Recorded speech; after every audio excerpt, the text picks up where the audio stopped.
ഇന്നൊരു special chicken റോസ്റ്റാണ് ഉണ്ടാക്കുന്നത്. Yellow chicken roast എന്നാണ് ഇതിന് പറയുന്നത്. അപ്പോൾ ചെറുനാരങ്ങ നീരിൽ മഞ്ഞൾപ്പൊടി ചേർത്തിട്ട് ഇതിൽ ചേർക്കുന്നതുകൊണ്ടാണ് ഈ നല്ലൊരു യെല്ലോ കളർ കിട്ടുന്നത്. അപ്പോൾ ഒരു 1/2 ടീസ്പൂൺ അല്ലെങ്കിൽ ഒരു 1/4 ടീസ്പൂൺ വരെയൊക്കെ മഞ്ഞൾപ്പൊടി മതി. പക്ഷെ നമ്മളത് ചെറുനാരങ്ങ നീരിൽ മിക്സ് ചെയ്തിട്ട് ചിക്കനിൽ ചേർക്കുമ്പോൾ അതിന് നല്ലൊരു യെല്ലോ കളർ കിട്ടും. അതുകൊണ്ടാണ് ഈ കറിക്ക് ഇങ്ങനെ ഒരു പേര് വന്നത്. അപ്പോൾ ഈ റോസ്റ്റ് എങ്ങനെയാണ് ഉണ്ടാക്കുന്നത് നമുക്ക് നോക്കാം. ചിക്കൻ റോസ്റ്റ് ഉണ്ടാക്കാൻ വേണ്ടിയിട്ട് ഞാനിവിടെ 400 ഗ്രാം ചിക്കനാണ് എടുത്തിരിക്കുന്നത്. ബോണോട് കൂടിയിട്ടുള്ള ചിക്കൻ തന്നെ എടുക്കുക, എങ്കിലേ ടേസ്റ്റ് ഉണ്ടാവുള്ളൂ. അപ്പോൾ ഇത് നന്നായിട്ട് കഴുകി വെള്ളമൊക്കെ കളഞ്ഞെടുത്ത് വെച്ച ചിക്കനാണ്.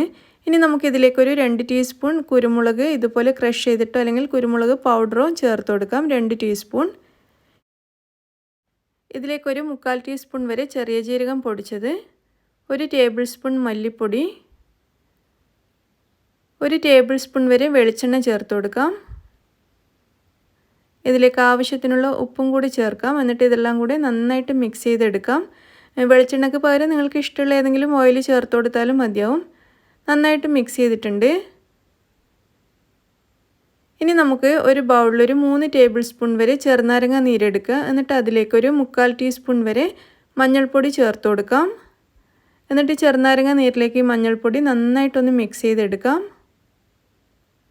അതിനുശേഷം ഇതിൽ നിന്നും പകുതി നമുക്ക് ഈ ചിക്കനിലേക്ക് ചേർത്തിട്ട് ഈ ചിക്കനിൽ നന്നായിട്ട് പിടിപ്പിച്ചെടുക്കാം. പകുതി മാത്രമേ ഇപ്പോൾ ചേർക്കുന്നുള്ളൂ. എന്നിട്ട് ഇത് ചിക്കനിലേക്ക് നന്നായിട്ടൊന്ന് മിക്സ് ചെയ്ത് കൊടുക്കാം. മഞ്ഞൾപ്പൊടിയും ചെറുനാരങ്ങ നീരും കൂടി ചിക്കനിലേക്ക് നന്നായിട്ടൊന്ന് മിക്സ് ചെയ്തെടുത്തിട്ടുണ്ട്. ഇനി ഇത് നമുക്ക് അടച്ചു വെച്ചിട്ട് ഫ്രിഡ്ജിലേക്ക് മാറ്റാം. എന്നിട്ട് 1 മണിക്കൂറിന് ശേഷം നമുക്ക് ചിക്കൻ റോസ്റ്റ് ഉണ്ടാക്കാൻ തുടങ്ങാം. കുറഞ്ഞത് 1 മണിക്കൂറെങ്കിലും ഇത് ഫ്രിഡ്ജിൽ ഇതുപോലെ മാരിനേറ്റ് ചെയ്തിട്ട് വെക്കണം, എങ്കിലേ കറി നന്നാവുള്ളൂ. അപ്പോൾ നമുക്ക് 1 മണിക്കൂറിന് ശേഷം കറി ഉണ്ടാക്കാം. ഇപ്പോൾ ഏകദേശം 1 മണിക്കൂർ കഴിഞ്ഞിട്ടുണ്ട്. നമ്മൾ ഈ ചിക്കൻ മസാലയൊക്കെ പുരട്ടി ഫ്രിഡ്ജിൽ വെച്ചിട്ട് ഇനി നമുക്ക് കറി ഉണ്ടാക്കാൻ വേണ്ടിയിട്ട് തുടങ്ങാം. അതിന് വേണ്ടിയിട്ട് ഒരു പാത്രം അടുപ്പത്ത് ചൂടാക്കാൻ വെച്ചിട്ടുണ്ട്. ഈ പാത്രം നന്നായിട്ടൊന്ന് ചൂടായി വന്നിട്ടുണ്ട്. ഇനി നമുക്കിതിലേക്കൊരു 2 ടേബിൾ സ്പൂൺ വെളിച്ചെണ്ണ ചേർത്ത് കൊടുക്കാം. ചൂടായ എണ്ണയിലേക്ക് 2 മീഡിയം സൈസിലുള്ള സവാള ചെറുതായിട്ട് അരിഞ്ഞതും, ഒരു 8-10 ചെറിയ വെളുത്തുള്ളി പൊടിയായിട്ട് അരിഞ്ഞത്, അതുപോലെ 1 ഇഞ്ച് വലിപ്പത്തിലുള്ള ഇഞ്ചി അരിഞ്ഞെടുത്തത്, ഇത്രയും ചേർത്ത് കൊടുക്കാം. എന്നിട്ട് ഇതെല്ലാം കൂടി നന്നായിട്ടൊന്ന് വഴറ്റിയെടുക്കാം. സവാളയും ഇഞ്ചിയും വെളുത്തുള്ളിയും കൂടി ഒരുമിച്ച് നന്നായിട്ട് വഴറ്റിയെടുക്കണം. സവാളയുടെ കളർ നന്നായിട്ടൊന്ന് മാറി വരണം. ഇതിപ്പോൾ നന്നായിട്ട് വഴറ്റി സവാളയുടെ കളറൊക്കെ മാറി വന്നിട്ടുണ്ട്, നന്നായിട്ട് വാടിയിട്ടുണ്ട്. ഈ സമയത്ത് നമ്മൾ ഫ്രിഡ്ജിൽ 1 മണിക്കൂർ മുന്നേ മാരിനേറ്റ് ചെയ്ത് വെച്ച ചിക്കൻ ഇതിലേക്ക് ചേർത്ത് കൊടുക്കാം. ഈ സമയത്ത് ഇതിൻ്റെ ഫ്ലെയിം കുറച്ച് കൂട്ടിക്കൊടുക്കുക. ഒരു മീഡിയം ടു ഹൈ ഫ്ലെയിമിലിട്ടിട്ട് ഈ ചിക്കൻ കുറഞ്ഞതൊരു 3 മിനിറ്റെങ്കിലും ഇതുപോലെ നന്നായിട്ടൊന്ന് വരട്ടിയെടുക്കുക. അപ്പോൾ ഈ ചിക്കന് നല്ലൊരു ടേസ്റ്റ് വരും. ഇങ്ങനെ ചെയ്യുന്ന സമയത്ത് നമ്മൾ ഫ്രൈ ചെയ്ത പോലത്തെ ഒരു ടേസ്റ്റ് ഈ ചിക്കന് കിട്ടും. അപ്പോൾ ഇത് പ്രത്യേകം ശ്രദ്ധിക്കുക. ഒരു 3 മിനിറ്റെങ്കിലും കുറഞ്ഞത് ഇതുപോലെ കുറച്ച് ഫ്ലെയിം കൂട്ടി വെച്ചിട്ട് ഇതുപോലെ നന്നായിട്ടൊന്ന് വരട്ടിയെടുക്കുക. ഇപ്പോൾ ഒരു 3 മിനിറ്റെങ്കിലും ആയിട്ടുണ്ടാവും ഞാൻ ഇതുപോലെ ഒന്ന് വരട്ടിയെടുക്കാൻ തുടങ്ങിയിട്ട്. നിങ്ങൾക്ക് കാണാൻ പറ്റുന്നുണ്ടാവും ചിക്കൻ നല്ല ഫ്രൈ ചെയ്തെടുത്തതുപോലെ ആയിട്ടുണ്ട്. ഇനി നമുക്ക് ഈ ചിക്കനിലേക്ക് 1 കപ്പ് തേങ്ങാപ്പാൽ ചേർത്ത് കൊടുക്കാം. ഈ തേങ്ങാപ്പാൽ ഞാൻ 1/4 കപ്പ് തേങ്ങയിലേക്ക് ഒരു 1/2 കപ്പ് വെള്ളം ചേർത്തിട്ട് നന്നായിട്ട് അരച്ച് പിഴിഞ്ഞെടുത്ത പാലാണ്. അധികം തിക്കായിട്ടുള്ള പാലൊന്നുമല്ല, ഒരു മീഡിയം തിക്നെസ്സിലുള്ള ഒരു തേങ്ങാപ്പാലാണ് ചേർത്തിരിക്കുന്നത്.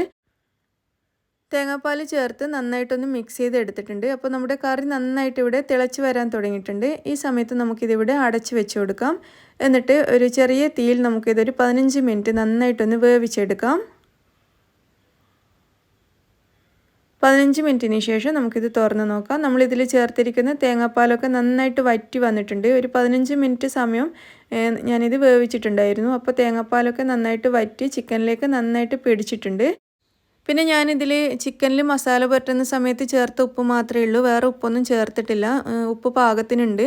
അപ്പോൾ നിങ്ങളുടെ അളവിനനുസരിച്ചുള്ള ഉപ്പ് ചേർത്ത് കൊടുക്കുക. അപ്പോൾ ഈ കറി ഞാൻ ഒന്നുകൂടി നന്നായിട്ടൊന്ന് ഇളക്കി എടുത്തിട്ടുണ്ട്. ഇനി നമുക്കിതിലേക്ക് 1 ടീസ്പൂൺ വരെ കുരുമുളക് ഒന്നുകൂടി ക്രഷ് ചെയ്തിട്ട് ഇതിലേക്ക് ചേർത്ത് കൊടുക്കാം, അല്ലെങ്കിൽ കുരുമുളക് പൊടി ചേർത്താലും മതിയാവും. കുരുമുളക് ചേർത്തിട്ട് ഒന്നുകൂടി മിക്സ് ചെയ്തെടുത്തിട്ടുണ്ട്. ഇനി നമുക്കിതിലേക്ക് ഒരല്പം മല്ലിയില കൂടി ചേർത്ത് കൊടുക്കാം. എന്നിട്ട് അതും ഒന്ന് കറിയിലേക്ക് നന്നായിട്ട് മിക്സ് ചെയ്തെടുക്കാം. അപ്പോൾ നമ്മുടെ നല്ല യെല്ലോ ചിക്കൻ റോസ്റ്റ് ഇവിടെ റെഡി ആയിട്ടുണ്ട്. നല്ല എളുപ്പത്തിൽ ഉണ്ടാക്കിയെടുക്കാൻ പറ്റിയൊരു ചിക്കൻ റോസ്റ്റാണ്. പിന്നെ നമ്മൾ നേരത്തെ ബാക്കി വെച്ച മഞ്ഞൾപ്പൊടിയും ചെറുനാരങ്ങ നീരും ചേർന്ന മിക്സ് കുറച്ചുകൂടി ഇതിലേക്ക് ഈ സമയത്ത് ചേർത്ത് കൊടുക്കേണ്ടതാണ്.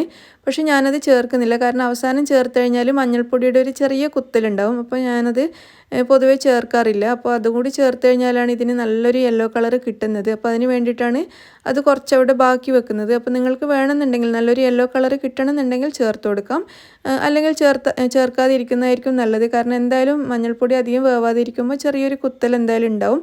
അപ്പോൾ നമ്മുടെ നല്ല ടേസ്റ്റി യെല്ലോ ചിക്കൻ റോസ്റ്റ് ഇവിടെ റെഡി ആയിട്ടുണ്ട്. നിങ്ങളെല്ലാവരും ട്രൈ ചെയ്ത് നോക്കുക. ഞാനിതൊരു ബൗളിലേക്ക് വിളമ്പിയിട്ടുണ്ട്. അപ്പോൾ നിങ്ങളെല്ലാവരും ഉണ്ടാക്കി നോക്കിയിട്ട് അഭിപ്രായം അറിയിക്കുക. ഇഷ്ടമായിട്ടുണ്ടെങ്കിൽ ലൈക്ക് ചെയ്യാനും ഷെയർ ചെയ്യാനും മറക്കരുത്. താങ്ക്